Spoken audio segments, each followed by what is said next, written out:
We are now live on Facebook. All right.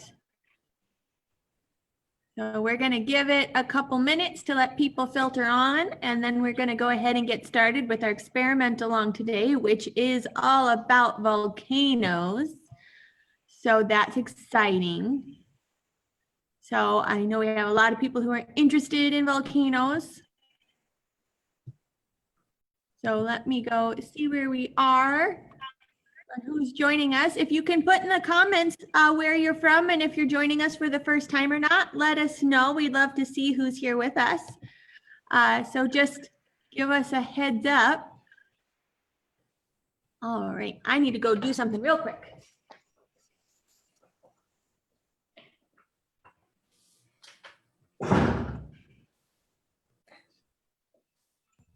Did you see the fossil I have for my volcano?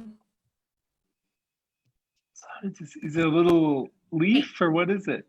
There's a little fern thing or something like that. Oh, cool. That's really neat. We've got some fun volcanoes going on here. Hello, Heather from Holly, Michigan. Thanks for letting us know that you're here. Oh, we've got a first timer from Grand Rapids. Hi, Beth. And Kim from Williamston is joining us. We have John French from the planetarium. He just joined. How you doing, John? How you doing? All right. So we've got some folks coming on. We've got someone from Hazlitt. Hi, Krista from Hazlitt. Are you guys excited to learn about volcanoes? All right, so we're going to get started here in just a couple of minutes, or in about a minute or so. Before we do that, we have some guests. We have Kristen here, who's a graduate student in physics and astronomy. She's done a lot of our experiment along with us. We've seen her do some really awesome stuff on here. We also have Professor Seth Jacobsen from Earth and Environmental Sciences. Did I get that right, Seth? Yeah, that's correct. Yeah, he is, oh, there you are. He's here to answer our questions all about volcanoes on other planets. So he's going to talk a little bit about his research. And if you've got questions, put them in the comments as well. Hi, Aiden and Colton from Port Huron and Beth Ann from Grand Rapids. We've got Molly from Berkeley, Quinley from Grand Rapids. We've got a third time here. Welcome. Oh, we've got someone, Lori from Ohio. Wonderful. All right, well, I think we're getting quite a few people on, so we're gonna go ahead and get started. So the first thing I wanna talk about are volcanoes. That's what we're here for, right? And we can think about volcanoes. There's a lot of different volcanoes that are on Earth. And they erupt, and so they have molten rock, which we call magma when it's underground, and we call it lava once it spews up. So we have a couple experiments kind of showing that eruption. This one's really fun. I've got it set up here at the planetarium. But the thing is, there's volcanoes elsewhere too. So the largest volcano, I'm going to actually share my screen. Give me 1 second to do that. The largest volcano in the solar system isn't even on Earth. It's on the planet Mars, and it's called Olympus Mons. So let me go bring up a picture of Olympus Mons right here. All right, so these are all different pictures of Olympus Mons. It is one of the largest volcanoes in the solar system. It's about 3 times taller than Mount Everest. And this shows you the size of Olympus Mons compared to France, the country of France right here. But it's also about the size of Michigan. So think of a volcano, the entire size of our state, and that's Olympus Mons. So you can see it right there on Mars. It's not active anymore. It's not spewing lava or anything, but it once was active, and so it is still the largest volcano in our solar system. Another volcanically active place in the solar system, oops, here we go, Io, right here. Io is a moon of Jupiter, and so it goes around Jupiter, and it's one of the most volcanically active objects in the solar system. Every time we look at Io, it looks different because of volcanoes erupting all the time. And in order to have volcanoes erupt, we have to have something heating the thing up. We have to have something heating the planet up that can melt the rock in the first place. And what's going on with Io is it, since it's going around Jupiter, it kind of gets a little closer and a little farther in its orbit, and it's kind of squeezing and almost like an accordion, and it keeps it kind of nice and warm and hot. All right, so I'm going to stop that right now, and we're going to go ahead and get started with our first experiment. Now, this one's going to take a little while.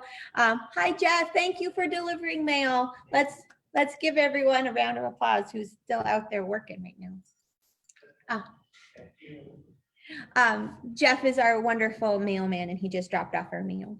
All right, but this experiment right here, we're going to recreate what lava is doing, how it sort of is melted rock and then bubbles up through the Earth's crust. Takes a little while to get started, so I'm going to show us how to get started. Then Kristen's going to take over and show us an easier to do at home version of this. But first, what I have is I have an Erlenmeyer flask.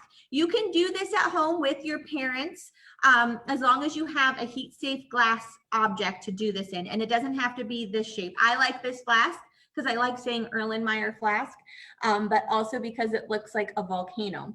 So I have some broken up candles down here. You can put in wax, candles work well. And we're going to cover that. This represents our lava. We're going to melt this, and that represents our lava. Now I'm going to cover it in sand, and that sand represents our Earth's crust. And I'm just using a rolled up piece of paper here to act as a funnel. I'm going to put in a little bit more. And let me cover up the wax a little bit more. There we go. Oh, I found another piece of wax. All right, there we go. So I'm going to kind of make sure that the wax is covered by the sand. And now we're going to fill it up with some water. This water can represent either the ocean over volcanically active spots in our ocean. So we have volcanically active spots in our ocean, and that lava bubbles up and it cools and it keeps doing that. And that's how we form some islands like the Hawaiian Islands. Or this water can also act in this model as our atmosphere. So I'm going to fill this up quite a bit here. There we go. We'll stop there. And I'm going to turn on this hot plate to represent the heat that we might have that would melt our rock. So I'm going to turn it to medium high. You do this at home. I'm using a hot plate here. You can also take your heat-proof glass and put this inside of a pan and put that on the stove. Again, do this with a parent. I'll put some links on here at the end so that you guys can also go check out some other places. But we're going to leave this here. I'm going to turn it over to Kristen, and she's going to talk about some other things while we wait for this to get going. Okay, so I did a baking soda and vinegar volcano, but what I'm really proud of is the volcano I built around the beaker I'm using. So I dug up my entire rock collection. Here we go. And Seth pointed out that we have some amethyst here and some quartz. But basically, I've mounted up these rocks around a little beaker here that I have full of. It's a mixture of water, baking soda, food coloring, and dish soap. And we're gonna pour vinegar into it and see what happens. And I gotta be careful. I don't want to make a mess in the kitchen, but I don't want to get lava on my computer. So we'll see if I can do that successfully. Ready? Should we count down? Shannon? Yeah, let's count down. All right, 3, 2, 1. Let's do some more. Oh, it's nope. There we go.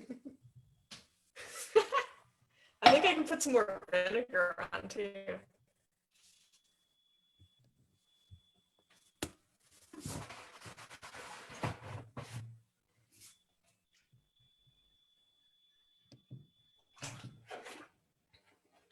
Whoa! Oh, no.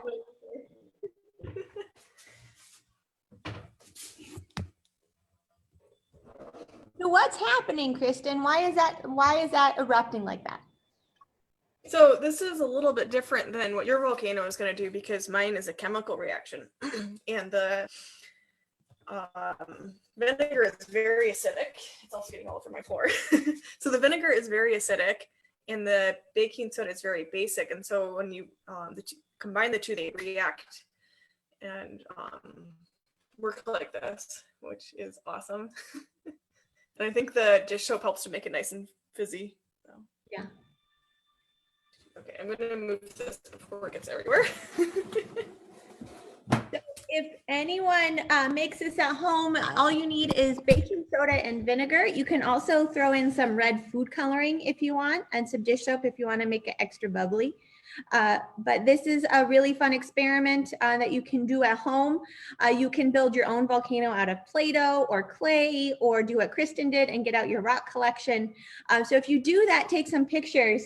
I think we're still waiting on our wax. So if anyone has any questions, let's open up questions for Professor Jacobsen while we wait for this other one to get going.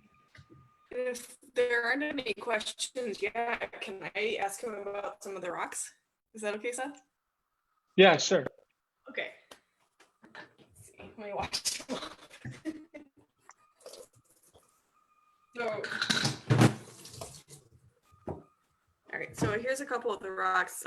One is amethyst and quartz, and it seems like there's some structural differences between them. Do you know, like, much about the differences between them? Well, both of those are actually, amethyst is a type of quartz with just an impurity mixed in. So but they're both primarily silicon dioxide, and different mineral, so they have the same basic mineral structure, I believe. And that mineral structure is what gives these crystals their distinct shapes. And those crystals are particularly large and pretty. And so that means that they grew very slowly over a long period of time. So they could assemble into those perfect structures, which are really set by the atoms within the minerals, which is really cool. So it's an example of the microscopic or even the nanoscopic affecting what you can see with your eyes. So it gives us insight as to what's happening at the very smallest levels, even though it's something that you can play with and see and appreciate the beauty of with your own eyes. All right, we actually have some action going on with an Erlenmeyer flask volcano. So I'm gonna bring this closer so people can see.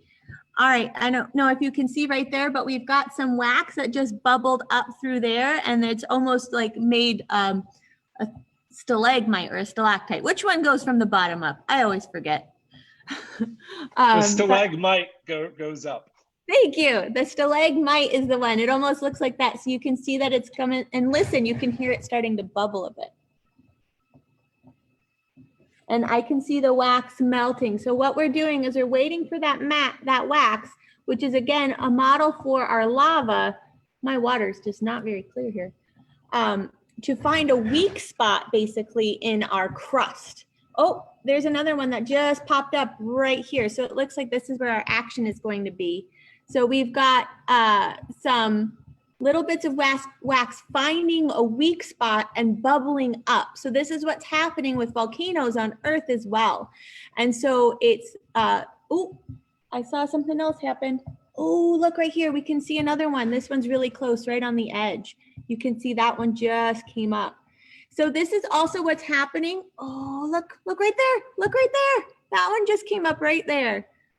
And it's still coming up because I can actually see the wax on the top. There we go. You see how the wax is starting to pool on the top there?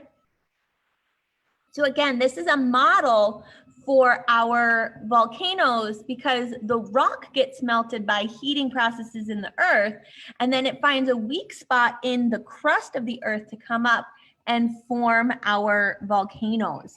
And this is also a similar process to how Olympus Mons would have formed. Oh, look at that one. Did you see that one come up? This is also a good spot. You can see it pooling there. So this one's a really cool one to watch. It's almost like a lava lamp in a way, but not quite because things don't sink back down. Now, since this is wax and it's lighter than the water, it is just kind of pooling on the top. Generally, what's going to happen is things will kind of come out and mound on the ocean floor and keep coming up to make islands. All right. Let's see, any other ones? There we go. We're making our volcano here. Are there any other questions for Seth now while we watch this a little bit longer? Or do you have another question, Kristen? Oh, we got one right here that's starting. I do have more rock questions because I really like rocks. Let's see. Can you explain, Seth, a little bit about how fossils form?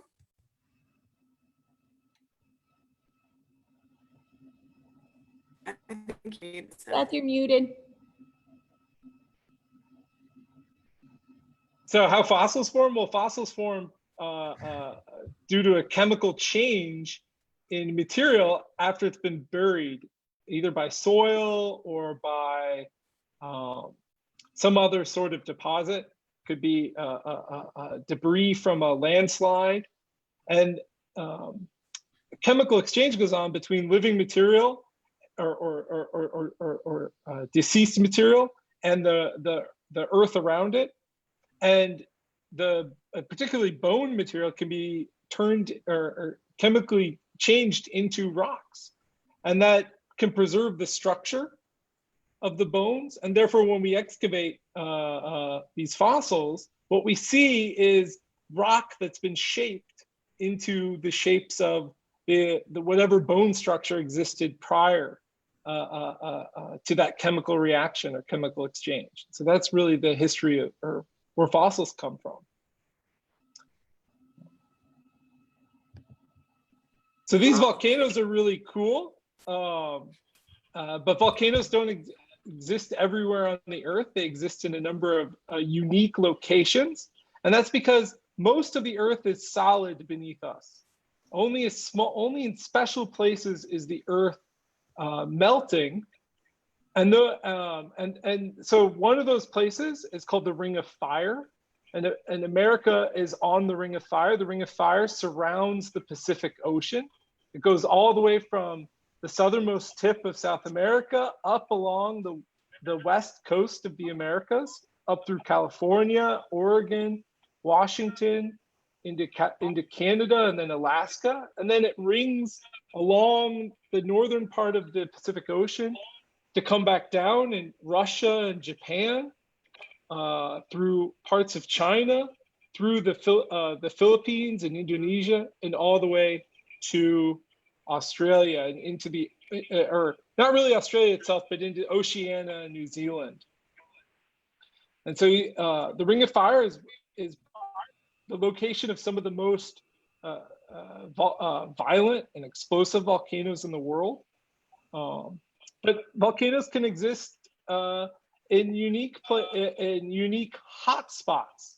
And these are places like Hawaii or Iceland. And we've even, although it's not active right now, the Yellowstone caldera in the middle of Wyoming is an example of hotspot volcanism.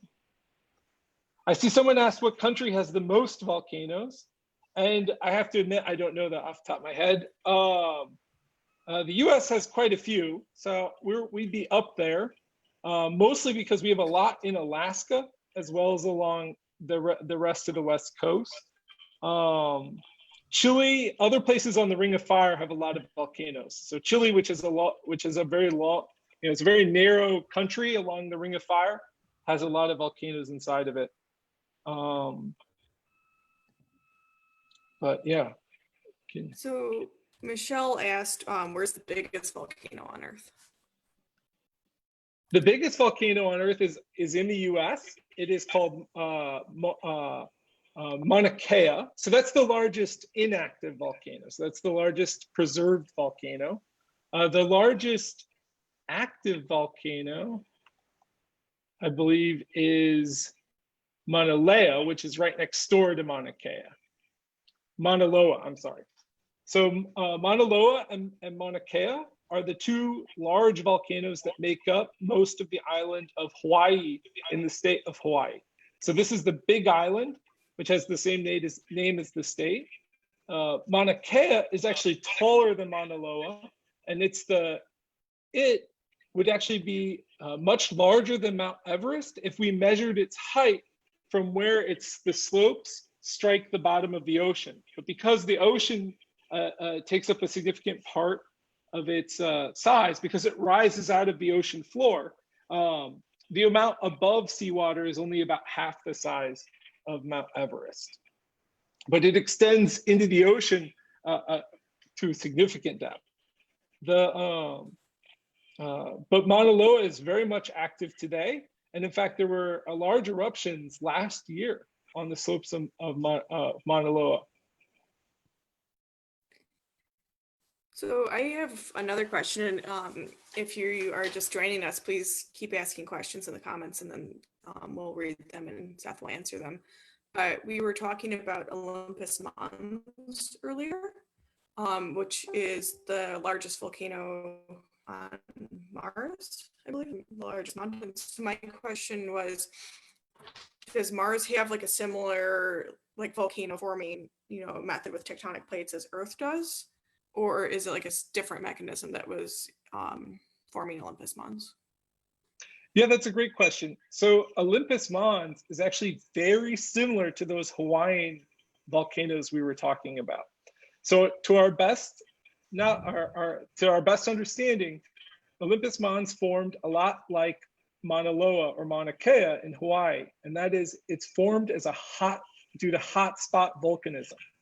So hotspot volcanism is actually very deep rooted in the earth. We think it's attached to something called a mantle plume. And so this is heat that's being transported by rising rock that comes from deep within the earth. So we think the mantle of the earth is convecting. So hot pieces of the mantle, when they sink down to near the core of the earth, they get really hot. And as they get hot, just like air in a room, they start to rise. And so they rise back up. And we think where it rises up, it'll form a plume, and that'll strike the crust of the earth. And where that plume strikes the crust of the earth, you get heating and hotspot volcanism. And so one of the locations where that's occurring is under Hawaii. And we think one of the places where that happened in the past on Mars is under Olympus Mons. Now, because the Hawaii is located on a tectonic plate, that tectonic plate is moving, the crust of the earth is moving with time. And so the actual hot spot stays fixed while the crust moves above it. And that's why we get the Hawaiian Islands, this chain of islands that you can connect. They're all made from the same hotspot. So as you go further up the chain, you get to older and older volcanoes.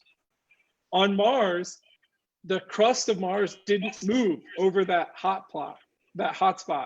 And so the volcano just kept getting bigger and bigger with time. And that's how it ended up being the largest volcano in the solar system. All right, so Jennifer asked what forms volcanoes, and I think you touched on that mostly, but it sounds like the volcanoes in like Hawaii or at hotspots are formed a little bit differently than volcanoes on the Ring of Fire. Is that true, that's right. or is that not? Yeah, that's absolutely right. So there's really, you could think of it as a series of that drives different kinds of volcanoes, and some are in the middle, but there's really two different end members or two types of volcanoes with some mixing between the types. So one type is due to heating, deep-seated heating of the earth, usually driven by motions in the mantle of the earth, which is the deep part of the earth. The other kind of volcanism is due to heating that occurs much more near the surface of the earth. And so plate tectonics, the motion of Earth's crust, can drive heating that's very much just at the surface of the earth. And this is often really aided by the presence of water and other gases. And so these volcanoes tend to release large amounts of gases, and it's really the superheating of gas deep in the Earth's or in the Earth's crust that leads to the explosive eruptions on the Ring of Fire. And so these volcanoes are built up over time through very large explosions, whereas the volcanoes that are driven by hotspot volcanism tend to be, we call them effusive. So they're built up slowly by the outpouring of lava from the Earth's interior. And so the kind of lava that we see at hotspot volcanism is actually very different than the kind of lava we see in the Ring of Fire. The Ring of Fire volcanoes we refer to as stratovolcanoes. They tend to build up slowly over decades, then erupt very violently. And those eruptions can be so violent that they can destroy the whole mountain. A good example of such a volcano is Mount St. Helens when it erupted, and it destroyed its whole northern flank of the volcano, just blew it away.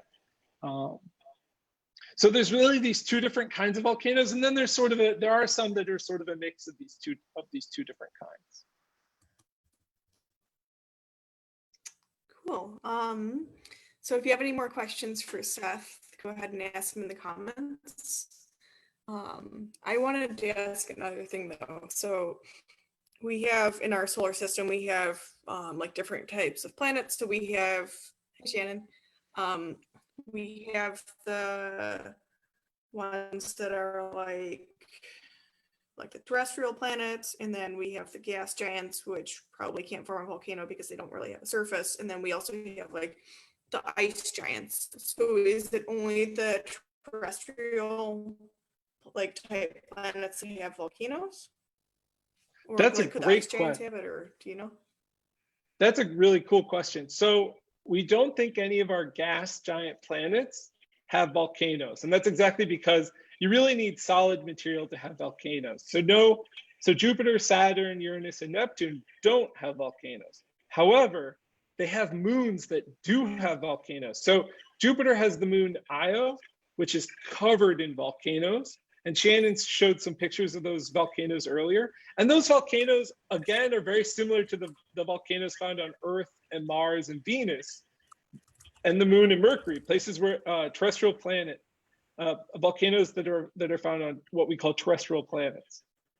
But there's another kind of volcano that's found in the outer solar system. So this kind of volcano, it's called a cryovolcano. And a cryovolcano is special because instead of being made of rock and spewing melted rock or lava, in this case, it's made of water ice and it spews water. But in many ways, it looks like and has the same physics as volcanoes on the Earth. So these cryovolcanoes are giant mountains of ice built up in a very similar way to how we build up these giant rocky volcanoes in the inner solar system.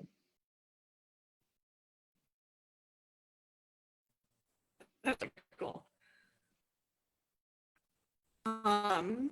Amanda just asked how many volcanoes are on Earth, and is that like something we can count, or like do new volcanoes pop up? So that's a really cool question. So we do try and keep track of how many volcanoes are on the Earth. I don't actually know the number off the top of my head, but it's something that every country is very concerned about because the volcanoes are a pretty significant natural hazard. And so every government on the Earth pays a certain amount of attention to how many volcanoes do they have, where are the volcanoes, and some effort on monitoring each of those volcanoes. But new volcanoes do show up. They often show up in the ocean underwater, and so those are not such a threat. But there's a very famous example in the 1940s of a volcano showing up in the middle of Mexico, where one day a farmer was working his fields, and it noticed that the Earth started shaking, and over the next day, a small 50-meter tall hill had emerged in the middle of his fields. By the end of the year, that small hill had become a very large hill, a few hundred meters tall, so almost 1,000 feet tall. It had destroyed his farm as well as the farms of his neighbors. And now is a volcano called, what is it called? Placindo. I believe it's called Placindo, but don't hold me to that. I'll try and remember its name exactly in a second. But it's a volcano you can visit. It's a cinder cone volcano, which is one of the more smaller kinds of volcanoes. But new volcanoes show up all the time. So Alicia had a really cool question, which is, how do volcanoes know when to erupt? Yeah, that is a really good question. So the volcanoes erupt when the pressures inside what we call the magma chamber, or the volcano chamber deep in the volcano, get so great that the walls of the volcano cannot hold in that pressure. So the structure of a volcano is we can see the outer slope, which usually has a pyramid shape.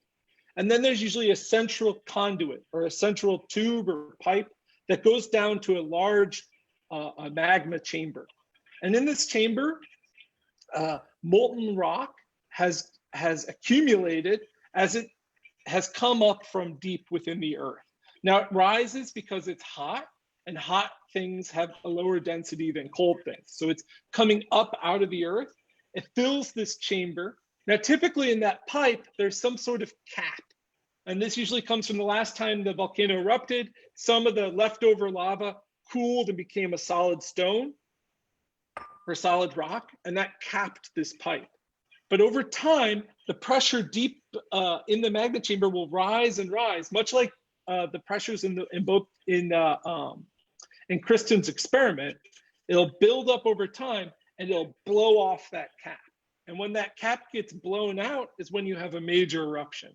All of a sudden, all that pressure can be released through the pipe of the volcano, and you'll get a huge cloud of steam and ash, as well as lava can be launched out and run down the sides. Other sorts of pyroclastic debris, rocks, and so forth can be blown out and travel huge distances far away. That's really awesome. I think that kind of answers, Erica asked, how can the lava come out of the volcano? And so it has to do with like the pressure? Yeah, so it's really driven by pressure. And so the pressure can build up inside the volcano due to heat. So hotter things can increase the pressure within the volcano, but also gas. And so gas is is really what drives the most violent explosions. We get, and it's very similar to what happens inside a soda or a pop can. So at the Coca-Cola or Pepsi bottling factory, they push CO2 into the water and sugar in order to make soda. And they do that under high pressure inside the factory. So that when you take home the can and you unscrew it or pop the tab, that pressure is released because the atmospheric pressure is much lower than the pressure in the can. And so all that gas, which was happily in the liquid, comes out of the liquid and forms bubbles, which makes the soda taste good. And we enjoy that sparkling feeling. But in a volcano, something very similar happens. The pipe that attaches the atmospheric pressure to the magma chamber is filled with solid rock from the last time it exploded, and the lava cooled down and made rock. So deep down in the magma chamber, gas is building up. That gas pressure is building up inside the magma. And eventually it gets to be too much and it pops the cap off, releasing all that gas. And that gas suddenly turns, it comes out of the liquid, turns to bubbles, and that can drive eruption. Also, as the lava cools, magma can hold less, or lava or magma, molten rock can hold less gas in it as it crystallizes and becomes solid rock. And that also drives more gas pressure and more gas flow out of the volcano. So I think that answers Rocky's question, which is what holds the lava in, because it seems like that pipe kind of acts like the stopper on a can and holds it in until, you know, like it's ready to explode in a way. Yeah, that's the basic of it. We still don't really understand what happens in magma chambers. They're very difficult to study. They're thousands of meters beneath the earth, beneath the surface of the earth. So we can't dig a tunnel to them very easily. But of course, we also can't dig a tunnel to them very easily, or a mine shaft, because it's molten lava at the center. At the center, it's very high temperatures.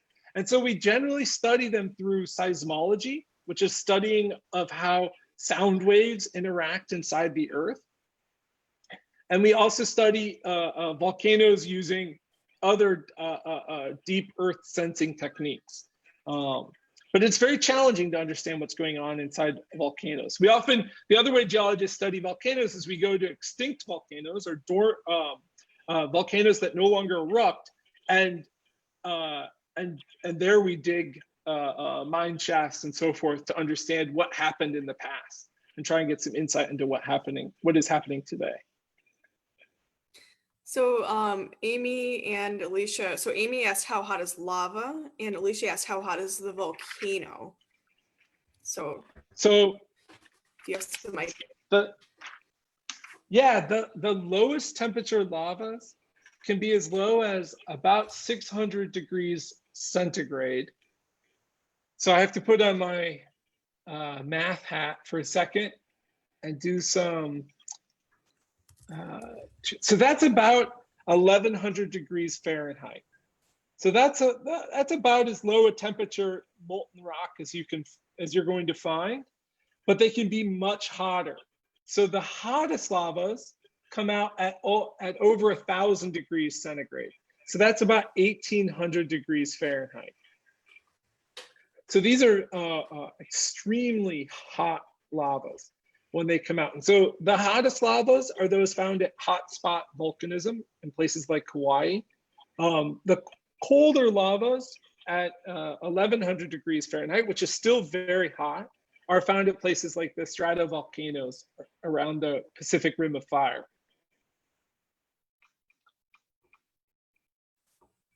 That's really cool. So it seems like it's really interesting because it seems like the ones with like the hotter temperatures are also like formed through a different mechanism. Is that true, or is that not necessarily the case? Yeah, so it has to come down to that. We were talking about gas earlier and the role of gas in volcanoes. So the volcanoes at hot spots like Hawaii don't have as much gas in them. And what that means is that in order for the volcano to erupt, all of that pressure has to come from melting rock. And so it needs to get really hot before it erupts. But that's not the case for most stratovolcanoes on the Pacific Rim of Fire. These volcanoes, and this is a bit complicated, but they lie at the junction of a convergent plate boundary in plate tectonics. So we have the continental shelf here, and we have the oceanic plate here. And as the oceanic plate moves under the continental plate, it brings wet sand and sediment deep into the earth. The water that's mixed into that sand and sediment then comes up from that sinking plate and into the volcanic chamber. That provides a lot of water, a lot of gas that can be then incorporated into the volcano. And because of that, it doesn't need to get as hot in order for it to erupt. And so that's why we get lower temperature volcanoes on these stratovolcanoes on the Pacific Rim of Fire than at the hotspot volcanism, locations of hotspot volcanism. That's really cool. So if you have more questions for Seth, I think we're pretty close to wrapping them up. So get in your questions while you can. And I was going to talk about upcoming events. I'm not 100% sure. I know that next week, our next experiment is going to be about rockets. So that should be really fun. Yeah, that sounds like a lot of fun. And America just launched 2 astronauts for the first time from American soil in about a decade. So it's an appropriate time to think about rocketry. And then some other events. So Celestial Story Time will start again next week. And then Craig will be back with meteorites on Wednesday with our Michigan meteorites, which I think that's pretty cool. So I think that's about all. Thanks for joining us. That was really awesome. I learned a ton. So I'm really glad you came. Oh, great. And we will see everyone next. Thanks. It was very nice answering your questions. Bye.